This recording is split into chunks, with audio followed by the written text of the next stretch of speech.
Hello दोस्तों, अगर आपने 12वीं फिजिक्स केमिस्ट्री मैथ यानी पीसीएम से पास कर ली है या इंजीनियरिंग करने की सोच रहे हैं तो आपके सामने एक बड़ा सवाल होता है, मैकेनिकल इंजीनियरिंग करें या सिविल इंजीनियरिंग। कुछ लोग कहते हैं मैकेनिकल का स्कोप ही खत्म हो गया है, तो कुछ लोग कहते हैं सिविल इंजीनियरिंग में अब जॉब नहीं है। कहीं कुछ स्टूडेंट्स सिर्फ दूसरों की बात सुनकर ब्रांचेज चुन लेते हैं और बाद में पछताते हैं। लेकिन रियलिटी क्या है? क्या सच में मैकेनिकल इंजीनियरिंग खत्म हो रही है? क्या सिविल इंजीनियरिंग का फ्यूचर ही नहीं है? किस ब्रांच में ज्यादा सैलरी मिलती है?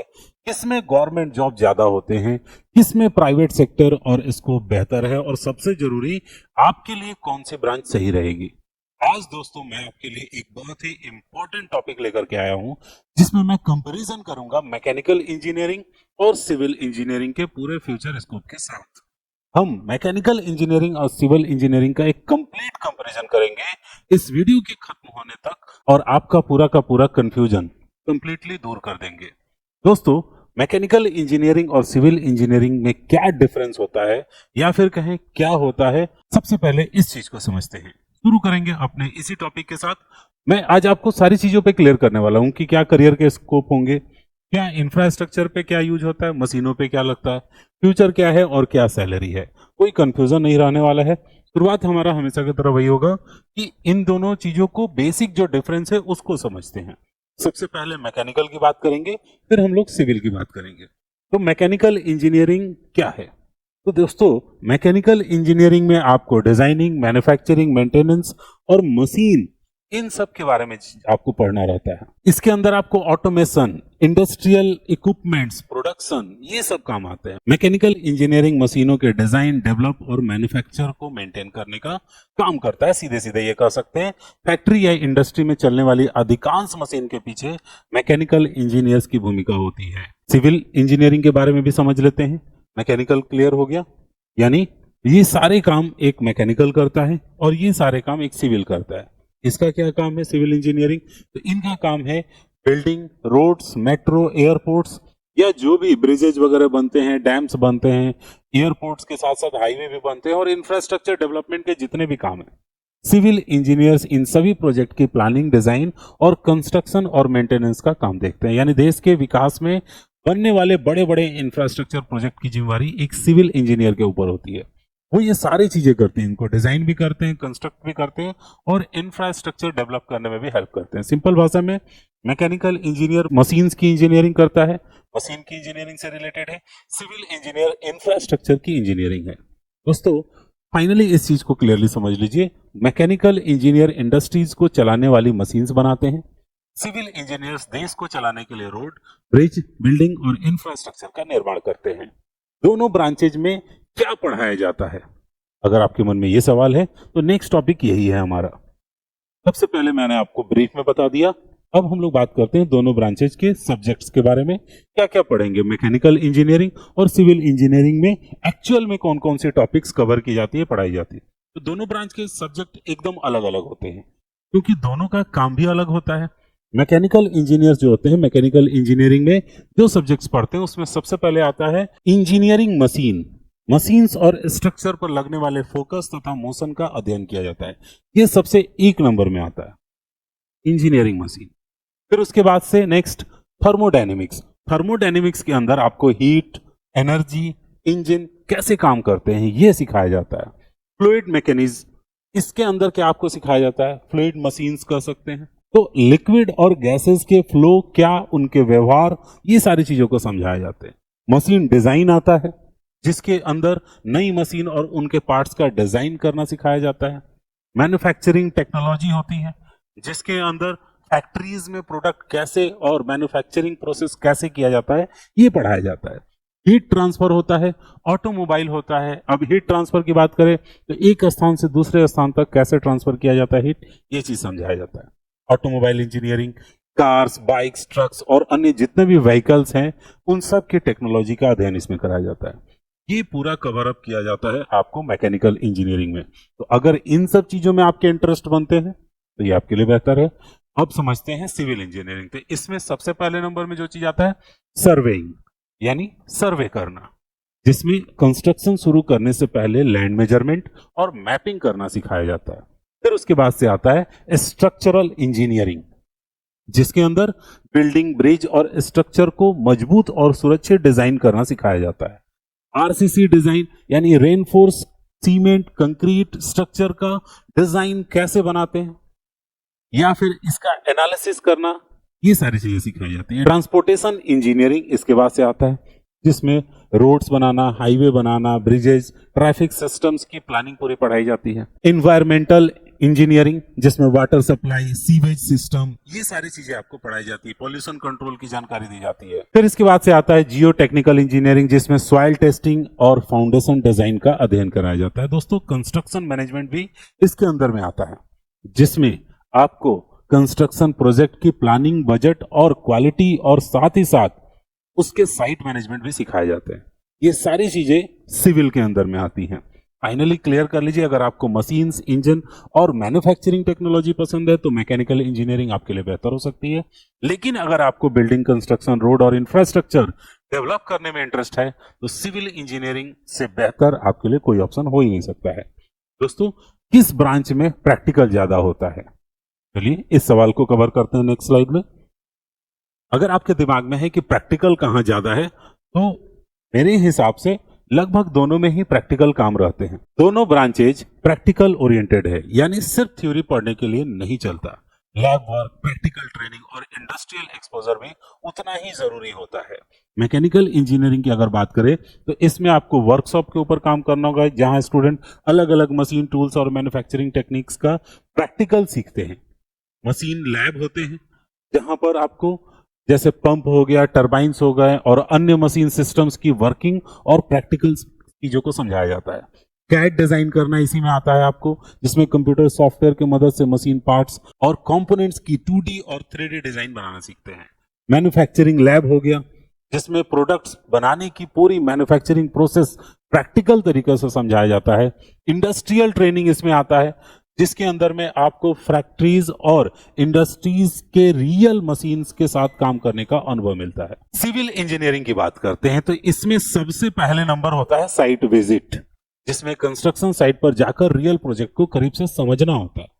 सर्वे प्रैक्टिकल का काम होता है, जाकर आपको प्रैक्टिकली लैंड मेजरमेंट, मैपिंग और सर्वे इंस्ट्रूमेंट्स का उपयोग कैसे करते हैं ये चीज सीखना होगा। कंस्ट्रक्शन की टाइमिंग अगर कहें तो बिल्डिंग, रोड्स और ब्रिज कंस्ट्रक्शन की पूरी प्रोसेस का प्रैक्टिकल अनुभव मिलता है। मटेरियल टेस्टिंग, सीमेंट कैसा है, कंक्रीट कैसा है, स्टील और अन्य कंस्ट्रक्शन मटेरियल की क्वालिटी चेक करना सिखाया जाता है। ये भी एक प्रैक्टिकल काम है। फील्ड वर्क होगा, जिसमें आपको साइट का इंस्पेक्शन करना होगा, प्रोजेक्ट सुपरविजन करना होगा और कंस्ट्रक्शन एक्टिविटीज में भाग लेना पड़ सकता है। दोस्तों, अगर आपको मशीन्स और वर्कशॉप और मैन्युफैक्चरिंग एनवायरनमेंट बहुत अच्छा लगता है तो फिर सिविल इंजीनियरिंग छोड़कर आपको मैकेनिकल चुनना है। लेकिन अगर आपको ये पसंद नहीं है, अगर आपको कंस्ट्रक्शन साइट, फील्ड वर्क ये सब ज्यादा पसंद है, इंफ्रास्ट्रक्चर प्रोजेक्ट पर काम करना पसंद है, तो सिविल इंजीनियरिंग आपके लिए सुटेबल ब्रांच होगी। ठीक है। अब क्या कोडिंग इन दोनों में जरूरत पड़ती है? ये बहुत ही कॉमन सा सवाल है कि क्या इन दोनों में कोडिंग करनी पड़ती है? क्या मैकेनिकल और सिविल इंजीनियरिंग में कोडिंग पढ़नी होती है? तो रियलिटी को क्लियरली समझिएगा, दोनों ब्रांचेज में कोडिंग मैंडेटरी बिल्कुल भी नहीं होती है। यानी डिग्री पूरी करने के लिए आपको सॉफ्टवेयर इंजीनियर जैसी कोडिंग नहीं करनी है। इसमें बहुत नाम की चीजें हैं, लेकिन आजकल इंडस्ट्री तेजी से डिजिटल ऑटोमेशन की तरफ बढ़ रहा है। इस वजह से आपको बेसिक प्रोग्रामिंग और सॉफ्टवेयर नॉलेज होना थोड़ा आपके करियर के लिए एक तरह से एडवांटेज का काम करेगा। तो मैकेनिकल इंजीनियरिंग में मशीन इंजीनियरिंग आज कई मॉडर्न सॉफ्टवेयर और टेक्निकल या टेक्नोलॉजीज पे काम कर रहे हैं, जिसमें कैड हो गया, कैम हो गया, सीएनसी हो गया, ऑटोमेशन हो गया। अब कैड और कैम की बात कर ले तो मशीन्स और कंपोनेंट्स की डिजाइन को मैन्युफैक्चर करने से पहले इसमें बना करके देखते हैं। सीएनसी प्रोग्रामिंग हो गया, कंप्यूटर कंट्रोल्ड मशीन को ऑपरेट और प्रोग्राम करने के लिए। ऑटोमेशन का जमाना है आजकल, इंडस्ट्रियल मशीन को ऑटोमेटिक तरीके से कंट्रोल करने के लिए, जैसे ऑटोमेटिकली मशीन चल रही है उसको वहीं से कंट्रोल कर रहे हैं। तो ये सारा चीज होता है। सिमुलेशन हो गया, सिमुलेशन के सॉफ्टवेयर हो गए, मशीन्स को वर्चुअल टेस्टिंग और परफॉर्मेंस एनालिसिस करने के लिए। तो ये सारी चीजों के लिए आपको इतनी प्रोग्रामिंग आनी चाहिए, यानी बेसिक प्रोग्रामिंग इसमें आपको बस आना चाहिए। ठीक है। इन सब का कारण क्या है? ऑटोमेशन। आजकल की दुनिया है, ऑटोमेशन होगा तो सारी चीजें आपको प्रोग्रामिंग, कंप्यूटर, इन सब चीजों से जुड़ जाती हैं, तो इसलिए बेसिक प्रोग्रामिंग आनी चाहिए। अब सिविल इंजीनियरिंग की बात कर ले तो सिविल इंजीनियरिंग भी कई प्रोफेशनल सॉफ्टवेयर सीखने की जरूरत पड़ती है, जिसमें से सबसे पहला है ऑटोकैड। इसमें क्या होता है, तो बिल्डिंग ड्राइंग करना, इंजीनियरिंग प्लान्स बनाने में बहुत हेल्प करता है। STAAD प्रो, जिसके अंदर हम क्या करते हैं, तो स्ट्रक्चर की स्ट्रेंथ और स्टेबिलिटी एनालिसिस करने के लिए। ETABS, मल्टी स्टोरी बिल्डिंग्स की स्ट्रक्चर डिजाइन करने के लिए ये यूज किया जाता है। ये सब सॉफ्टवेयर्स को आपको पढ़ना पड़ेगा, प्रोग्रामिंग थोड़े बहुत इसमें मिलते हैं आपको। रेविट और बीम स्मार्ट बिल्डिंग डिजाइन्स बनाने में ये हेल्प करते हैं। मॉडलिंग और प्रोजेक्ट्स मैनेजमेंट में ये दोनों हेल्प करते हैं आपको। दोस्तों, ये क्लियरली ये चीज आपको समझना है कि दोनों ब्रांचेज में कोई हैवी कोडिंग की जरूरत नहीं है। कुछ प्रोग्रामिंग सॉफ्टवेयर्स आपको सीखने होंगे, लेकिन बेसिक प्रोग्रामिंग, ऑटोमेशन और इंजीनियरिंग सॉफ्टवेयर की अच्छी जानकारी तो आपको जॉब अपॉर्चुनिटी और सैलरी, साथ ही करियर के ग्रोथ, इन सब में आपको हेल्प करेगी। तो चूंकि ऑटोमेशन का जमाना है, बेसिक सॉफ्टवेयर सीखने बहुत जरूरी है, तो यही कुछ आपके लिए रहेगा इसमें, कोडिंग और सॉफ्टवेयर प्रोग्रामिंग की नॉलेज। गवर्नमेंट जॉब में किसमें ज्यादा स्कोप है, अगर इसके ऊपर बात करते हैं, जैसे कि गवर्नमेंट इंजीनियर्स बनने हैं का सपना है आपका, तो मैकेनिकल इंजीनियर्स और सिविल इंजीनियर्स दोनों के लिए बेहतरीन ऑप्शंस होते हैं। यानी कह सकते हैं दोनों ही बेहतरीन ब्रांचेज है गवर्नमेंट जॉब पाने के लिए। दोनों ब्रांच के लिए सेंट्रल और स्टेट गवर्नमेंट में कई अपॉर्चुनिटीज उपलब्ध होती है। अब थोड़ा सा इसको कंपैरिजन कर लेते हैं, मैकेनिकल इंजीनियरिंग में गवर्नमेंट ऑर्गेनाइजेशन में अप्लाई कहां कहां कर सकते हैं। ये वो पूरा लिस्ट ही मैंने दे दिया है, हालांकि ये पूरा पीपीटी मैं आपको डिस्क्रिप्शन में दे दूंगा, यहां से आप इस चीज को अपने पास नोट करके भी बना सकते हैं, अपने लिए प्रॉपर नोट्स करके तैयार रख सकते हैं। अगर एक्चुअल में आप इंजीनियरिंग के लिए इंटरेस्टेड स्टूडेंट्स हैं, या आप एकदम सीरियस हैं इंजीनियरिंग के लिए और आप चुनना चाहते हैं ऑप्शंस, तो दोस्तों सबसे पहला ऑप्शन मैं बताना चाहूंगा भेल। आपने बहुत नाम सुना होगा, हैवी मशीन और इंडस्ट्रियल इक्विपमेंट से जुड़े हुए प्रोजेक्ट पर काम करता है। ONGC का नाम आपने सुना होगा, ऑयल एंड गैस एक्सप्लोरेशन और प्रोडक्शन प्रोजेक्ट्स पे काम होता है। IOCG, इसमें भी आप जॉब में जा सकते हैं। रिफाइनरीज और पेट्रोलियम प्लांट्स में इंजीनियरिंग का रोल मिलेगा। गेल भी आपके पास एक ऑप्शन होता है, मैंने यहां लिखा नहीं है, इसमें भी आप जा सकते हैं। नेचुरल गैस और पाइपलाइन और एनर्जी प्रोजेक्ट्स में काम कर सकते हैं। NTPC में आप जा सकते हैं, जिसमें थर्मल और पावर प्लांट्स में मैकेनिकल ऑपरेटर्स का काम होता है। सेल में आप जा सकते हैं, जिसमें आप स्टील प्लांट्स और मैन्युफैक्चरिंग यूनिट में इंजीनियरिंग के जॉब कर सकते हैं। DRDO होता है, जो इंडिया का डिफेंस इक्विपमेंट और एडवांस टेक्नोलॉजी प्रोजेक्ट्स पे काम करने वाला संस्था है, इसमें आप काम कर सकते हैं। इसरो के बारे में आप जानते हैं, आप इसमें काम कर सकते हैं। रेलवे में आप जा सकते हैं, बड़े बड़े इंफ्रास्ट्रक्चर प्रोजेक्ट्स के ऊपर काम कर सकते हैं। Space missions, mechanical systems development की जरूरत होती है। इंडियन रेलवे को लोकोमोटिव, कोचेज और रेल वर्कशॉप में इंजीनियरिंग की रोल्स की जरूरत होती है। SSC जूनियर इंजीनियर बन सकते हैं, स्टेट लेवल पे बन सकते हैं, आप सेंट्रल लेवल पे बन सकते हैं। तो जूनियर इंजीनियर के रूप में विभिन्न गवर्नमेंट डिपार्टमेंट में आप काम कर सकते हैं। स्टेट इंजीनियरिंग सर्विस में भी आप जा सकते हैं। स्टेट गवर्नमेंट में असिस्टेंट इंजीनियर और अन्य टेक्निकल पोस्ट होते हैं। ये सब मैकेनिकल इंजीनियर्स के लिए ऑप्शंस हैं, जिनमें आप इजीली जॉब पा सकते हैं गवर्नमेंट के अंदर। अगर बात करते हैं हम एक सिविल इंजीनियर्स, उन्हें कहां कहां गवर्नमेंट में जॉब मिल सकता है, तो आप इससे तो समझ में आ गया होगा कि अच्छा खासा अपॉर्चुनिटी है गवर्नमेंट जॉब में। तो इसमें भी शानदार अपॉर्चुनिटी और बहुत सारे ऑप्शंस है। जैसे CPWD, सबसे पहले नंबर मैंने इसको लिखा हुआ है, तो ये सेंट्रल गवर्नमेंट का बिल्डिंग और इंफ्रास्ट्रक्चर प्रोजेक्ट्स को डेवलप करने में काम करता है। NHAI, national highway authority of India, यानी ये आपको एक्सप्रेसवे और कंस्ट्रक्शन या मेंटेनेंस के काम के रूप में मिलेगा। BRO हो गया, बॉर्डर रोड ऑर्गेनाइजेशन, आपको इसमें जॉब मिल सकता है। तो दोस्तों, बॉर्डर एरियाज में जो भी रोड या ब्रिज या स्ट्रेटेजिक प्रोजेक्ट्स बनते हैं, वो सब में इनका काम होता है, BRO का। PWD हो गया, जो स्टेट गवर्नमेंट्स के रोड, बिल्डिंग्स और पब्लिक प्रोजेक्ट्स बनाते हैं। रेलवे में इसमें भी जॉब होता है, क्योंकि रेलवे में सारा का सारा जो भी प्रोजेक्ट वगैरह का जो काम होता है, वो सब उसके थ्रू होता है। आप जल निगम में काम कर सकते हैं, वाटर सप्लाई, ड्रेनेज सिस्टम को डिजाइन करना, मैनेजमेंट को देखना। स्मार्ट सिटी के प्रोजेक्ट्स पे काम कर सकते हैं, मॉडर्न सिटीज और अर्बन इंफ्रास्ट्रक्चर की डेवलपमेंट। इंडियन रेलवे में, जैसे कि मैंने आपको बताया, ब्रिजेज भी बनाने पड़ते हैं कई जगह पे। सिविल इंफ्रास्ट्रक्चर की बहुत ज्यादा जरूरत होती है रेलवे में। SSC जूनियर इंजीनियर आपका इसमें भी पोस्ट रहता है, आप इसमें जा सकते हैं। जूनियर इंजीनियर के रूप में काम कर सकते हैं, स्टेट इंजीनियर सर्विस में भी जा सकते हैं, स्टेट गवर्नमेंट के इंजीनियर्स के रूप में उन कई डिपार्टमेंट में अधिकारी बनने का अवसर होता है। म्युनिसिपल कॉर्पोरेशन के थ्रू आप सिटी, रोड्स, बिल्डिंग्स और ड्रेनेज और अर्बन डेवलपमेंट प्रोजेक्ट्स पे काम कर सकते हैं। आप स्मार्ट सिटी पे काम कर सकते हैं, स्मार्ट सिटी के डेवलपमेंट्स और उसके पूरे मैनेजमेंट और क्या इंफ्रास्ट्रक्चर डेवलप करना है। फाइनली समझिए, मैकेनिकल इंजीनियरिंग और सिविल इंजीनियरिंग दोनों में गवर्नमेंट्स के बहुत अच्छे स्कोप है और काफी ज्यादा ऑप्शन है। अब सीधा सीधा क्लियरली कहे तो मैकेनिकल इंजीनियर को पीएसयूज, मैन्युफैक्चरिंग और एनर्जी सेक्टर में ज्यादा अपॉर्चुनिटीज मिलती हैं इन लोगों को, जबकि सिविल इंजीनियर्स को state government department, construction projects और इंफ्रास्ट्रक्चर डेवलपमेंट में ज्यादा आपको वैकेंसीज देखने को मिलता है। अगर आपका लक्ष्य गवर्नमेंट जॉब में ब्रांच के साथ साथ गेट, एसएससी, जेई और स्टेट इंजीनियरिंग सर्विस जैसे परीक्षाओं की तैयारी अगर आपको करनी है तो समय पर उसकी भी तैयारी शुरू करनी होगी, इंजीनियरिंग के साथ साथ उस पर भी ध्यान देना होगा।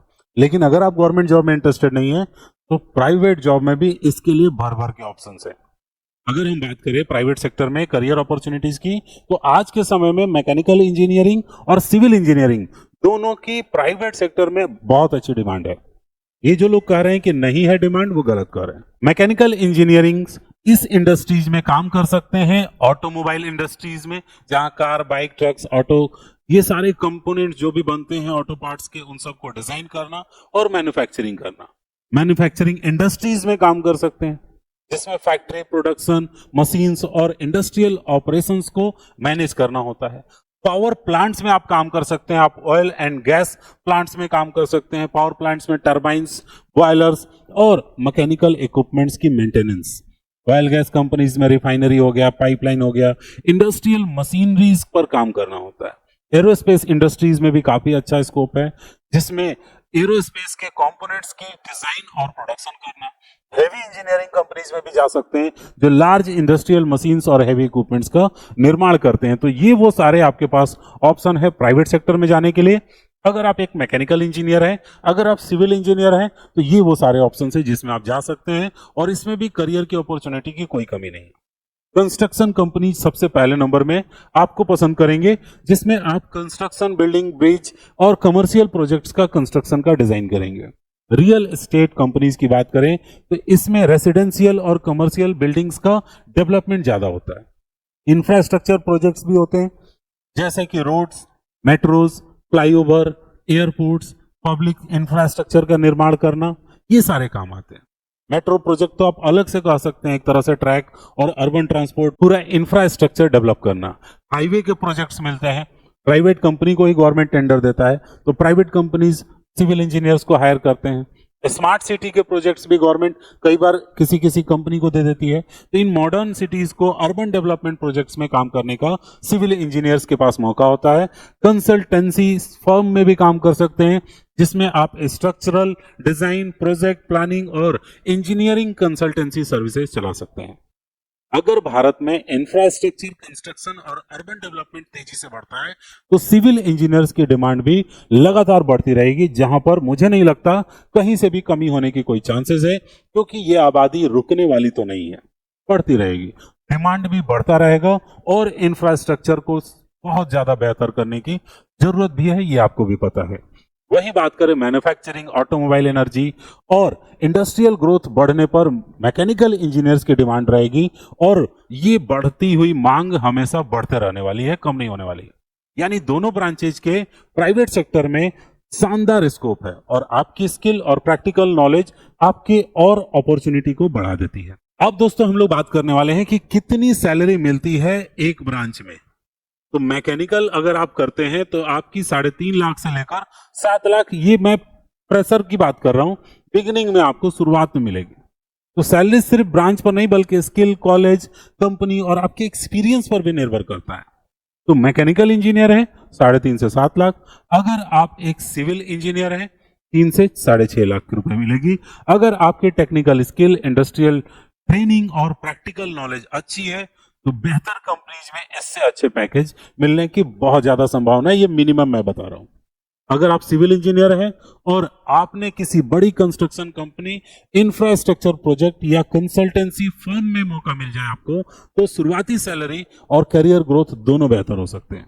और अगर इसी के साथ गवर्नमेंट सेक्टर को जोड़ लिया जाए तो आपका सिलेक्शन अगर पीएसयू या एसएससी जेई या स्टेट इंजीनियरिंग या अन्य किसी गवर्नमेंट डिपार्टमेंट में हो जाता है तो मैकेनिकल और सिविल दोनों ब्रांचेज में सैलरी, जॉब सिक्योरिटी और बेनिफिट्स लगभग दोनों में समान ही रहते हैं। गवर्नमेंट की बात कर रहा हूं। हाँ, करियर ग्रोथ आपके एक्सपीरियंस बढ़ने के साथ बढ़ेंगे। Project management, site experience, software skill, technical experience के आधार पर सैलरी और तेजी में बढ़ती है। सीनियर इंजीनियर बनेंगे, प्रोजेक्ट मैनेजर बनेंगे, कंसल्टेंट बनने के साथ साथ इनकम कई गुना आपका बढ़ सकता है। तो ये सारी चीजें आपका निर्भर करती है आपके स्किल डेवलपमेंट के ऊपर। याद रखिए, सैलरी सिर्फ ब्रांच से तय नहीं होती है।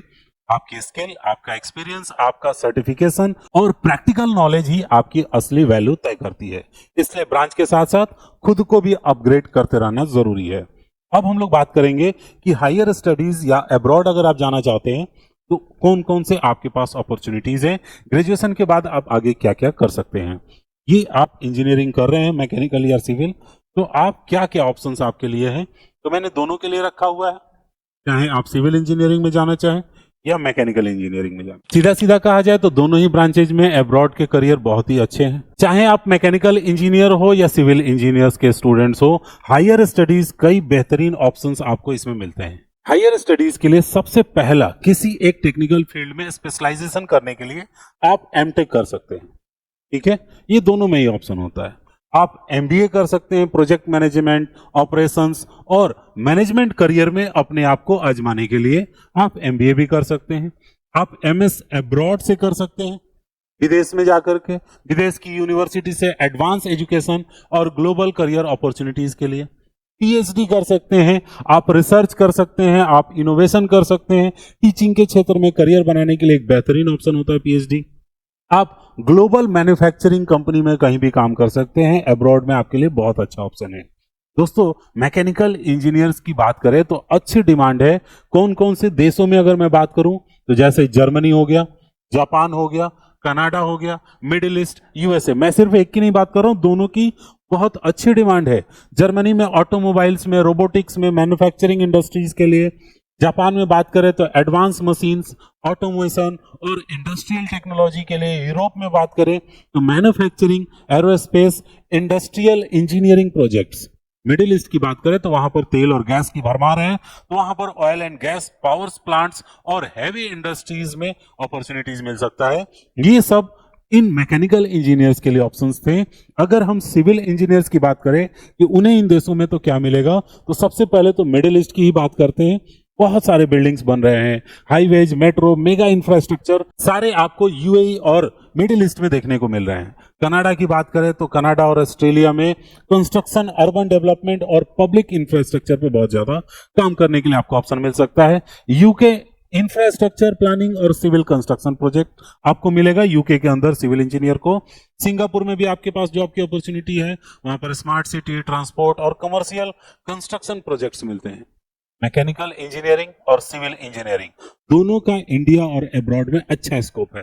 विदेश में करियर बनाने के लिए ध्यान रखिएगा, सिर्फ डिग्री नहीं बल्कि प्रैक्टिकल स्किल, इंजीनियरिंग, सॉफ्टवेयर की नॉलेज, इंग्लिश कम्युनिकेशन का अच्छा होना और एक्सपीरियंस भी बहुत ज्यादा महत्वपूर्ण होता है। क्या फ्यूचर स्कोप है इन दोनों के लिए, अगर इसकी बात करते हैं दोस्तों, वीडियोस थोड़े से डिटेल में रहते हैं इसलिए थोड़ा आपको लंबा लगेगा। बहुत शॉर्ट में बताए और आपको पूरी जानकारी ही ना मिले तो उससे कोई फायदा नहीं है। तो मेरे वीडियोस अगर आप बहुत ध्यान से देख रहे होंगे तो मैं इस टाइम फ्रेम में ना फंस करके कि एक फिक्स टाइम में बनाऊं, मैं टॉपिक के ऊपर डिटेल्स में बनाने की कोशिश करता हूं कि मैं जिस चीज के लिए वीडियो बना रहा हूं, आप जिस चीज के लिए ये वीडियो देखने यहां तक पहुंचे हैं, तो आपको पूरी इंफॉर्मेशन मिले। ठीक है, शुरू करते हैं। फ्यूचर के बारे में बात करते हैं, किसका बेहतर है। तो फ्यूचर मुझे लगता है दोनों के ही बेहतर है। रोबोटिक्स की बात करें, अगर मैकेनिकल इंजीनियरिंग की बात कर रहे हैं, तो फ्यूचर में इन दोनों ही ब्रांचेस के डंका बोलने वाले हैं। मैकेनिकल इंजीनियरिंग में रोबोटिक्स आजकल सबसे बड़ा बनकर के उभरा हुआ है, जिसमें मैन्युफैक्चरिंग इंडस्ट्रीज में सबसे ज्यादा काम करता है। स्मार्ट मैन्युफैक्चरिंग आप कह सकते हैं, automobile sector, power plants, aerospace industries, industrial automation काम करते रहेंगे। तब तक मैकेनिकल इंजीनियर्स की डिमांड बनी रहेगी। नई मशीन और स्मार्ट मैन्युफैक्चरिंग के कारण इस फील्ड में लगातार नए अवसर बनते रह रहे हैं। सिविल इंजीनियर की बात करें अगर दूसरी तरफ, तो जब तक building, roads, metro projects, railway, airports, smart cities बनते रहेंगे, तब तक सिविल इंजीनियर्स की भी डिमांड लगातार बनी रहेगी। आने वाले समय में टेक्नोलॉजीज अब इंडस्ट्रीज में तेजी से बदल रही है, इसलिए दोनों ब्रांच में स्टूडेंट को नई टेक्नोलॉजी सीखते रहनी होगी। जैसे ऑटोमेशन हो गया, जिसमें इंडस्ट्रियल प्रोसेस को स्मार्ट और ऑटोमेटिक बनाने के लिए काम हो रहा है। Artificial intelligence design, analysis, project planning और बेहतर तरीके से करने में हेल्प करता है। इंडस्ट्री 4.0 कहा जाए, जिसमें स्मार्ट फैक्ट्रीज और डिजिटल मैन्युफैक्चरिंग के लिए काम हो रहा है। स्मार्ट कंस्ट्रक्शन की बात करें और मॉडर्न कंस्ट्रक्शंस की बात करें तो प्रोजेक्ट को तेज और अधिक एफिशिएंट तरीके से काम किया जा रहा है। रोबोटिक्स हो गए, मैन्युफैक्चरिंग और कंस्ट्रक्शन दोनों सेक्टर में ऑटोमेशन बढ़ते जा रहे हैं। तो मैकेनिकल इंजीनियरिंग का फ्यूचर मैन्युफैक्चरिंग, ऑटोमेशन और इंडस्ट्रियल टेक्नोलॉजी से जुड़ा हुआ है, और वहीं सिविल इंजीनियरिंग का फ्यूचर इंफ्रास्ट्रक्चर, स्मार्ट सिटीज और मॉडर्न कंस्ट्रक्शन से जुड़ा है। अगर आप लगातार नई स्किल और सॉफ्टवेयर सीखते जा रहे हैं तो ये दोनों ब्रांचेज में आप कई वर्षों तक लगातार करियर में ग्रोथ पा सकते हैं। अब हम बात करेंगे कि कौन सा ब्रांच किस स्टूडेंट्स के लिए बेहतर है। अगर आपको मशीन पसंद है, अगर आपको ऑटोमेशन में इंटरेस्ट है, अगर आपको डिजाइन करना पसंद है, अगर आपको मैन्युफैक्चरिंग पसंद है, फैक्ट्री का एनवायरनमेंट अच्छा लगता है, तो मैकेनिकल इंजीनियरिंग चुन सकते हैं। अगर आपको बिल्डिंग बनाना पसंद है, अगर आपको कंस्ट्रक्शन फील्ड पसंद है, साइट वर्क अच्छा लगता है, इंफ्रास्ट्रक्चर डेवलपमेंट में इंटरेस्ट है, तो सिविल इंजीनियरिंग आपके लिए बहुत ही जरूरी है। याद रखिए, ब्रांच हमेशा अपना इंटरेस्ट देख करके चुने, सैलरी देख करके नहीं। स्टूडेंट्स कुछ गलती करते हैं और उस वजह से अपना करियर खराब करते हैं, तो चलिए वो गलती आप ना करें। इस चीज के लिए मैं आपको ध्यान में दिला देता हूं, सबसे पहले दूसरों को देख करके ब्रांच चुनना बंद करें। दूसरी गलती क्या होती है? स्कोप के अफवाह पर भरोसा कर लेना। लोग बोलते हैं कि स्कोप इसमें ज्यादा है, स्कोप उसमें कम है।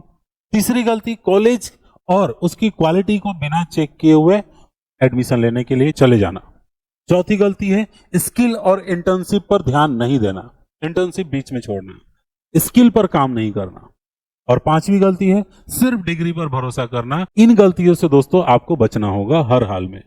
दोस्तों, मैकेनिकल इंजीनियरिंग और सिविल इंजीनियरिंग दोनों ही शानदार करियर ऑप्शंस हैं। दोनों ब्रांचेज मजबूत हैं। सक्सेस तभी मिलेगी जब स्किल, इंटर्नशिप और प्रोजेक्ट्स सभी चीजें आप अच्छे से किए हों। ब्रांचेज से ज्यादा मेहनत जरूरी होता है। अब एक लास्ट बात मैं कहना चाहूंगा, अगर आपका इंटरेस्ट मशीन में है तो मैकेनिकल चुनिए, अगर आपका इंटरेस्ट कंस्ट्रक्शन और इंफ्रास्ट्रक्चर में है तो सिविल चुनिए। याद रखिए, ब्रांचेज वही जिसमें आपका इंटरेस्ट, स्किल और करियर गोल तीनों मैच करते हो, क्योंकि सक्सेस ब्रांच से तो मिलने वाली नहीं है, आपकी स्किल से ही मिलने वाली है। अगर ये वीडियो आपको पसंद आया हो, हेल्पफुल लगा हो तो लाइक जरूर करिएगा, दोस्तों से शेयर करिएगा। मिलते हैं नेक्स्ट वीडियो में एक और इन्फॉर्मेशन के साथ, तब तक सीखते रहिए।